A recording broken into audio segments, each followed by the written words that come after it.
SIPB itu surat izin pertambangan batuan. Jadi yang sebelumnya itu pihak pemerintah daerah yang mengeluarkan, saat ini semua terpusat.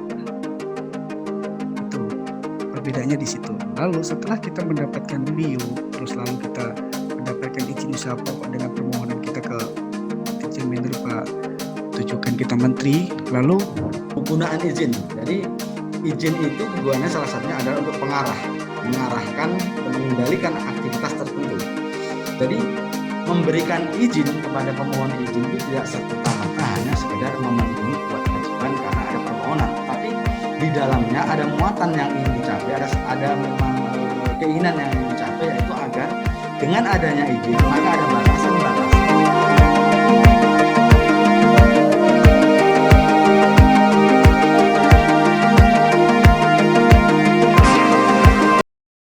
Selamat datang di acara diskusi publik dengan tema seluk-beluk pengurusan perizinan pertambangan yang diadakan oleh Pusat Studi Hukum Energi dan Pertambangan.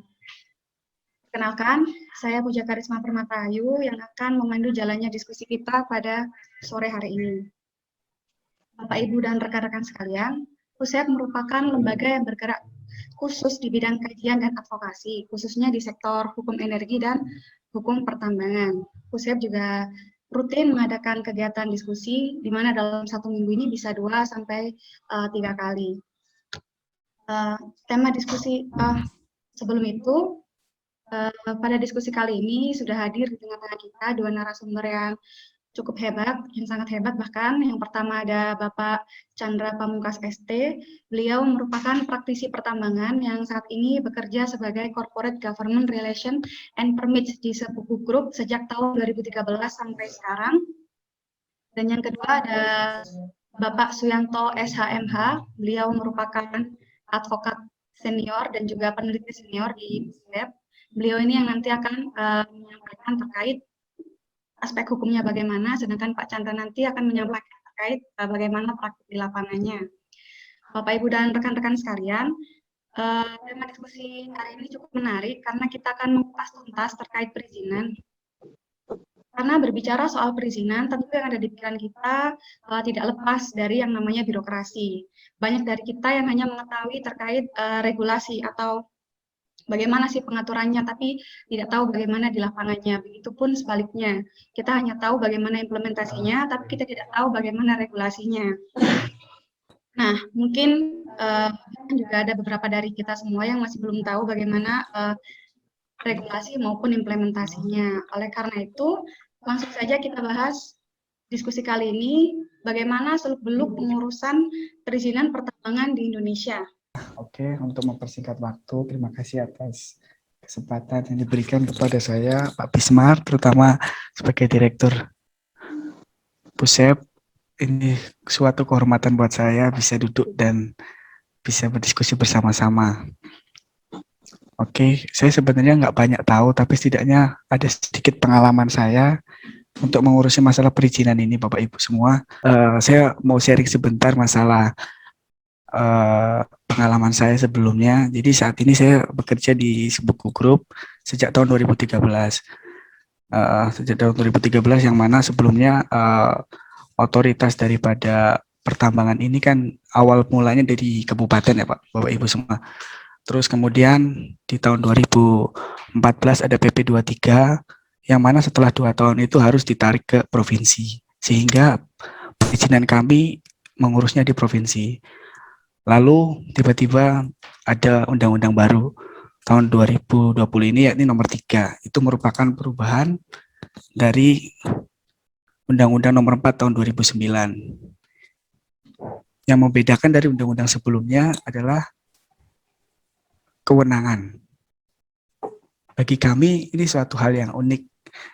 Mengapa pemerintah pelan-pelan ya, sebenarnya pelan-pelan, nggak langsung narik ke pusat. Jadi dari provinsi, dari dinas kabupaten, lari ke provinsi, habis itu ke pusat. Tapi yang saya ambil dari sikap ini adalah kesiapan daripada pemerintah pusat untuk menampung ratusan bahkan ribuan IUP yang ada di Minerba ini sendiri. Jadi yang saya perlu tekankan di sini atau enggak mau berbagi sharing atau cerita itu adalah masalah di lapangan ya Pak, Bu. Karena sekarang semenjak masa pandemi itu penutupan RPIT atau biasa kita konsultasi di SDM saat ini kebetulan masih masa pandemi sehingga mengurangi pertemuan antara pengusaha dengan pihak SDM. Oke, mau dibantu untuk materinya? Ya, untuk sambil kita menunggu, itu aja sih Pak, singkat cerita bahwa saya itu sejak tahun 2013 mengurusi izin tambang yang semula di kabupaten, tahun 2016 ke provinsi, lalu sekarang ke pusat.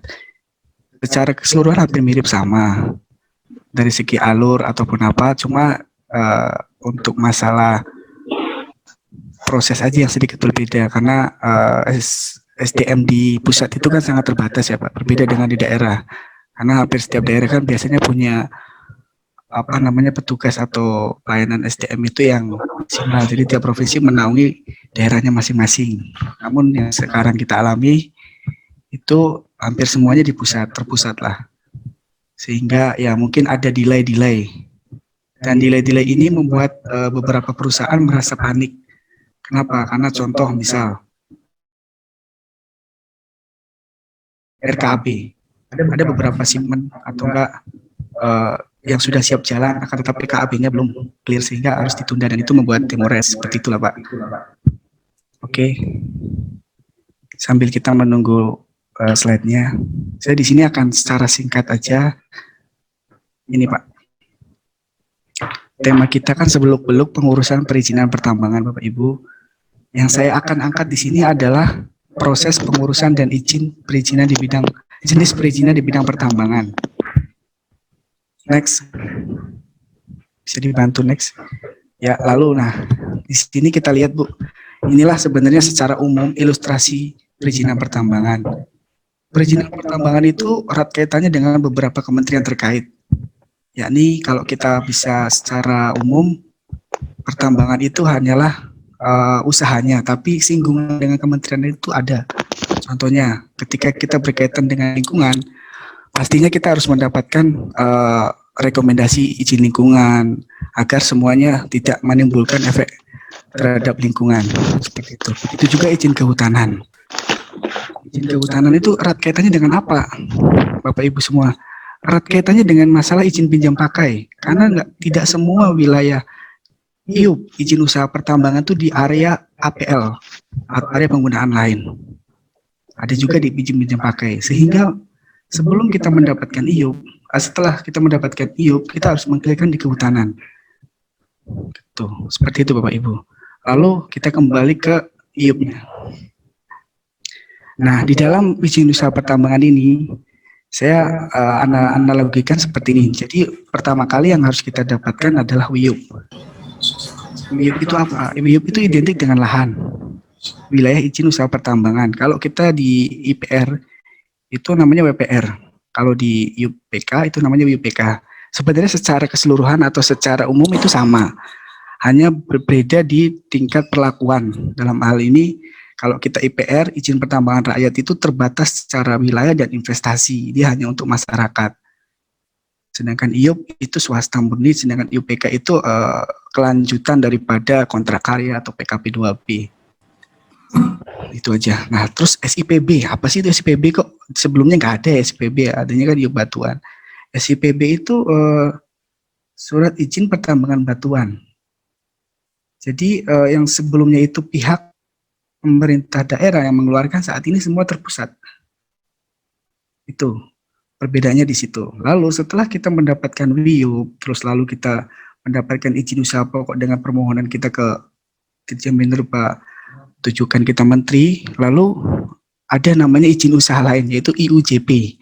Apa itu IUJP? IUJP itu adalah jenis usaha yang mana usaha tersebut mendukung atau berkonek dengan izin utama daripada pertambangan itu sendiri. Contohnya kontraktor, konsultan. Jadi di dalam IUJP itu ada 3. Konsultan, perencana, sama pelaksana. Kalau konsultan itu ya kayak misal kita membuat FS, AMDAL itu ada konsultan. Kalau perencana biasanya geomining. Jadi dia ada perencanaan tambang, bukaan lahan dan lain-lain. Lalu ada yang namanya konsultan untuk pelaksana, ya ini kontraktor. Seperti itu Bapak Ibu. Kalau kita menilik undang-undang tahun 2009 yang nomor 4 itu sebelumnya ada IUP-OPK pengolahan dan pemurnian. Namun saat ini dipindahkan karena kalau izin usaha produksi khusus untuk pengolahan dan pemurnian ini, kalau dia tidak punya atau tidak terkoneksi dengan tambang, itu akan dipindahkan ke Kementerian Perindustrian karena ini suatu hilirisasi yang mana dia terpisah dari hulunya. Itu Bapak Ibu. Jadi dia industri hilir lah. Nanti arahnya ke izin usaha industri, output produk izinnya. Jadi yang itu bukan dihilangkan tapi lebih dipindahkan lah kewenangannya. Lalu ada izin pengangkutan dan penjualan. Apa sih ini izin pengangkutan dan penjualan? Kalau izin pengangkutan dan penjualan itu erat kaitannya seperti trading. Jadi banyak orang yang saya terlalu investasi untuk mempunyai WIUP atau IUP itu sangat besar karena kan dia padat modal dan padat karya. Sehingga saya hanya ambil sebagai pedagangnya atau outputnya. Atau kita bisa lihat trading. Itu ada namanya izin pengangkutan dan penjualan. Seperti itu. Lalu secara umum ilustrasi ini yang saya gambarkan itu tidak cuma masalah izin lingkungan atau izin kehutanan saja, tapi ada izin lain yang namanya izin investasi. Karena sebagian besar kalau kita menilik perusahaan untuk teknologi dan lain-lain, sebagian besar mendatangkan dari luar negeri dan itu ada fasilitas. Negara sebenarnya memberikan fasilitas, ada yang namanya tax holiday, makanya sama apa? amnesty, tax allowance, atau enggak kita sebut kalau secara umum namanya master list. Itu sebenarnya pemerintah sudah menyiapkan insentif seperti itu di BKPM seperti itu. Jadi nanti ketika barang tersebut masuk atau barang-barang modal seperti kita kalau sekarang itu ada namanya smelter Bapak Ibu semua ya, itu kan bisa kita ajukan ke pemerintah melalui BKPM untuk diberikan master list. Arti kata untuk pembebasan biaya masuk bisa mendapatkan 0. Dan juga untuk insentif pajaknya PPN bisa 0 juga. Asalkan barang tersebut tidak diperjualbelikan selama 5 tahun. Itu sih Bapak Ibu. Yang saya sekarang bekerja itu salah satunya dia mengajukan fasilitas itu. Oke, itu saja secara ilustrasi umum masalah perizinan pertambangan. Jadi bukan hanya di tingkat SDM saja, tapi ada kementerian-kementerian yang lain yang kita nggak bisa tutup mata, karena semua saling terkait. Sebelum kita melakukan penambangan, sebelum kita mendapatkan ini, kita harus tahu, kita tuh sebagai apa, kita di posisi mana. Apakah kita di posisi kontraktor, berarti kita IUJP. Apakah kita di posisi trading, ya udah kita berarti izin pengangkutan dan penjualan. Tapi kalau memang investor atau pengusaha ini mau sebagai pengusaha tambang, dan dia memiliki hulu ke hilir, ya udah kita harus memiliki IUP. Tapi kenapa nggak IUP-OPK atau IUPK yang sekarang PKP 2B? Nah, kalau PKP 2B kenapa bisa menjadi IUPK? Itu yang setahu saya, itu biar agar secara divestasi sahamnya itu ke pemerintah 51% seperti kayak Freeport itu loh Bapak Ibu. Yang setahu saya secara garis besarnya seperti itu. Jadi untuk pembebanannya itu bukan kontrak lagi, melainkan izin. Jadi kewenangannya itu ada batasan ininya lah Bu. Oke, sementara kalau SIPB ya seperti kita tahu dia untuk mendapatkan izin penambangan batuan. Oke, next bisa dibantu.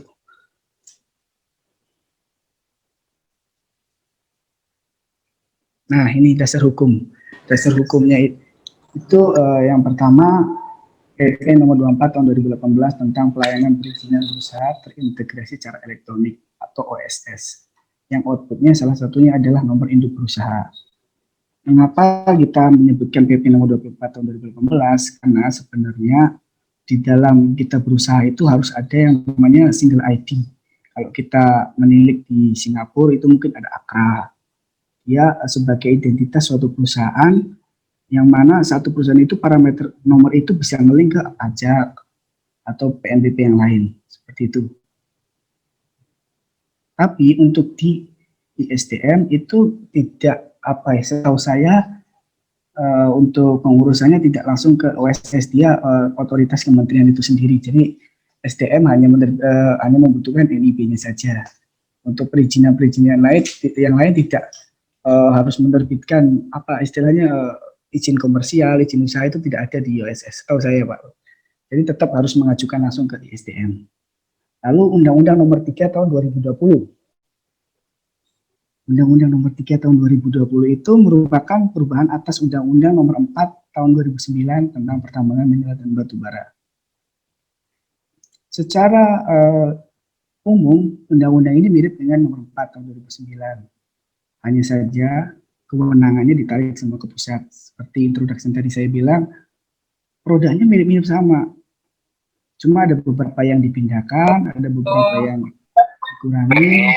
Dalam artian untuk Undang-Undang Nomor 3 kan sebenarnya sama dengan undang-undang yang sebelumnya. Perubahan atas Undang-Undang Nomor 4 ini ada beberapa produk yang seperti saya bilang tadi, masalah UPK pengolahan pemurnian yang tidak terintegrasi dengan tambang itu akan dipindahkan ke Kementerian Perindustrian, yang mana mereka adalah izin usaha industri karena tidak terintegrasi dengan tambang.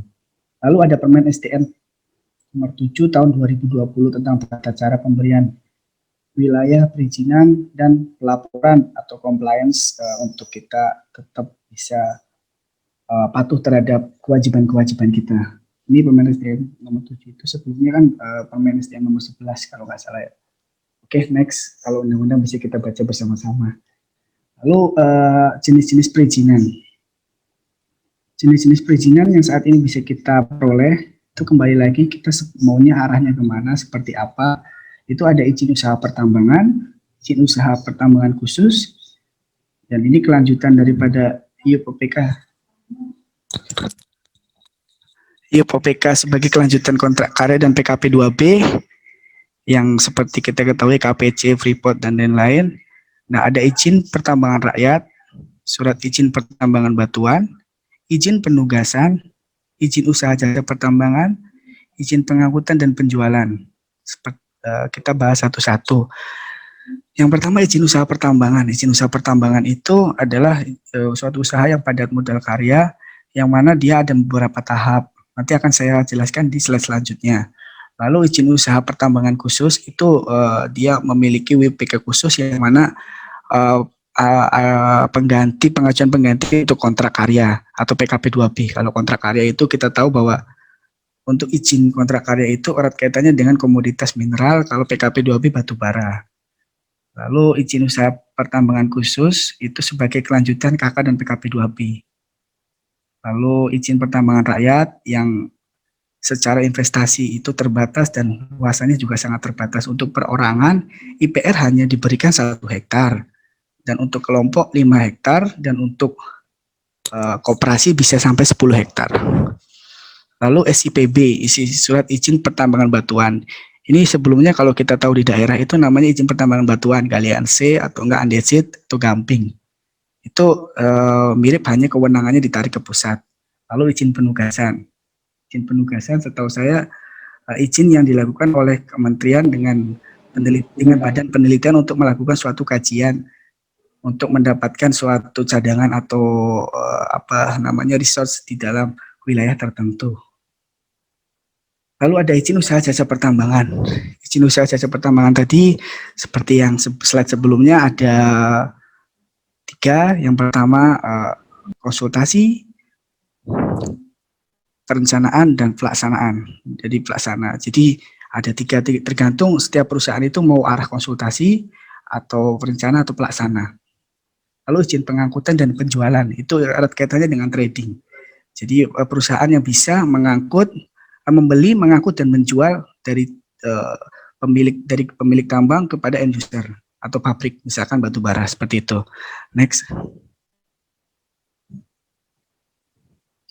Next bisa dibantu. Nah, ini tahapan proses perizinan. Sebenarnya semua orang hampir mengalami hal inilah, Bapak Ibu semua. Kita yang pertama harus siapkan adalah mencari formulir. Kalau kita formulir salah, mereka akan menganalogikan, wah permohonannya kurang tepat, sehingga akan ada rollback atau enggak minta perbaikan. Lalu kelengkapan persyaratan. Kenapa saya enggak menyantumkan masing-masing formulir kelengkapan? Karena di bawah saya udah lakukan linknya udah saya siapkan di bawah, persyaratan dan format surat dapat diunduh melalui ini. Nah, untuk proses saat ini Kalau dulu mungkin kita datang ke Airpit, kita melakukan tatap muka dengan para petugas Airpit dan kita mendapatkan checklist, lalu kita pulang kalau di SDM, begitu juga di daerah. Nah, di masa pandemi COVID-19, saat ini kita mengurangi pertemuan dengan antara pengusaha dengan petugas, sehingga diajukan secara online melalui kemen.sdm.minerba.bkpm. Nah, kenapa di sini kok ada BKPM? Jadi antara SDM dengan BKPM itu ada jalinan atau enggak join pekerjaan bahwa harus melalui portal BKPM, karena kan bagaimanapun juga BKPM itu adalah Badan Koordinasi Penanaman Modal. Jadi satu pintu di BKPM, Bapak Ibu semua. Lalu untuk pengajuan WIUP ke perizinan minerba.sdm.go.id. Untuk update insya Allah per hari ini. Maksudnya untuk saat ini kita mengajukan tuh harus melalui online seperti ini, karena kalau kita ke SDM yang ketika kita masuk harus bawa swab test dan lain-lain untuk saat ini, jadi mengurangi interaksi. Lalu setelah kita mengajukan, biasanya ada proses evaluasi dan persetujuan permohonan.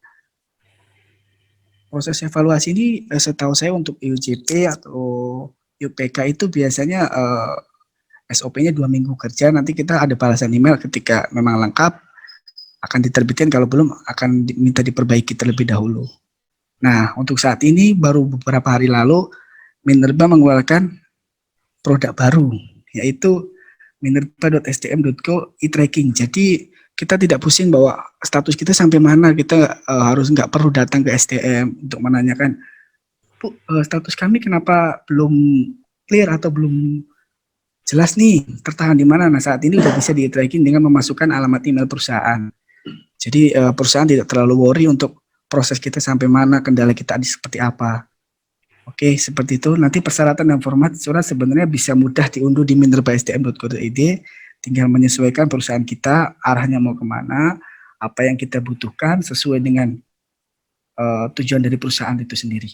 Oke, lanjut. Nah, ini Bapak Ibu, seperti yang tadi saya infokan bahwa izin usaha di bidang pertambangan secara umum, kebetulan saya bekerja di perusahaan IUP atau enggak izin usaha pertambangan, jadi bukan IUPK, kita swasta. Itu meliputi ada WIUP, wilayah usaha pertambangan. Nah, WIUP itu untuk kita mendapatkan itu harus ada persyaratan secara administratif, finansial, ataupun secara teknis. Kita ajukan melalui tadi perizinan sdm.go.id, kita ajukan atau enggak biasanya ada lelang wilayah, seperti itu Bapak Ibu. Lalu kemudian ada IUP eksplorasi. Tahapan ini meliputi kegiatan penyelidikan umum, eksplorasi, dan studi kelayakan. Biasanya ini untuk perusahaan-perusahaan konsultan. Kita bisa melibatkan mereka. Jadi penyelidikan umum, eksplorasi, studi kelayakan, kalau izin yang keterkaitan tadi adalah harus memiliki IUJP. Dia terdaftar di SDM sebagai konsultasi. Itu Bapak Ibu. Lalu IUP operasi produksi meliputi kegiatan konstruksi, penambangan, pengolahan, pemurnian, pengangkutan, dan penjualan. Jadi dari ketiga tahap ini, jika kita sudah memenuhi dan memasukkan ke tahap 3 atau sudah mengajukan IUP OP, berarti secara tidak langsung kita boleh melakukan penjualan. Dalam artian kegiatan konstruksi, tapi sebelum penjualan harus ditambang. Tapi untuk perlakuan mineral, itu harus melakukan beberapa mineral seperti biji besi, nikel, itu harus ada pengolahan dan pemurnian terlebih dahulu. Karena untuk meningkatkan nilai tambah sesuai amanat undang-undang. Nah, seperti ini secara skemanya. Setelah kita mengajukan MIUP, mendapatkan, baru kita ke tahap eksplorasi. Apa sih di eksplorasi ini yang harus kita dapat informasinya? Yang pertama cadangan. Cadangan itu sudah terukur. Ada cadangan yang kita bisa tahu berapa sih cadangan di dalam. Biasanya orang-orang geologi. Lalu setelah itu ada yang namanya GORC, ada KCMI. Itu mirip-mirip tapi dia ada CPI. Competent person yang untuk mendeklarasikan bahwa memang di situ cadangannya seperti itu. Lalu kemudian IUP operasi produksi. Operasi produksi ini barulah kita bisa melakukan penjualan, pengangkutan, dan kita bisa kirimkan ke end user. Lalu izin pengangkutan dan penjualan. Ini meliputi kegiatan membeli, mengangkut, menjual komoditas tambang, baik mineral, batu bara, ataupun batuan. Ini biasanya trading company. Lalu ada izin usaha jasa pertambangan yang sebelumnya saya sampaikan ada 3, konsultasi, perencanaan, dan pelaksana. Next.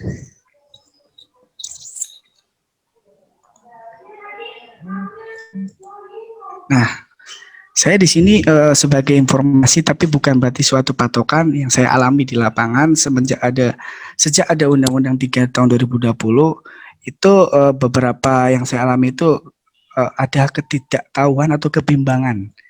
Mungkin menurut saya kurangnya sosialisasi dan asistensi Undang-Undang Nomor 3 tahun 2020 ini perihal kewenangan. Yang semula IUP-IUP di daerah itu lewat provinsi, saat ini menjadi kewenangan pusat, sehingga pengusaha di daerah banyak yang masih belum paham untuk mekanisme pengurusan di pusat. Mau konsultasi pun sekarang lewat online.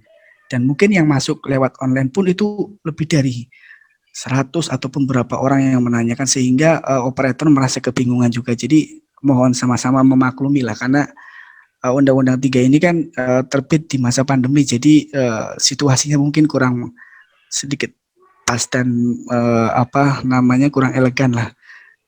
Begitu. Lalu adanya sistem pemusatan data pada sistem MODI di Minerba SDM membuat para pengusaha kebingungan karena beberapa IUP di daerah masih belum terdaftar di sistem MODI.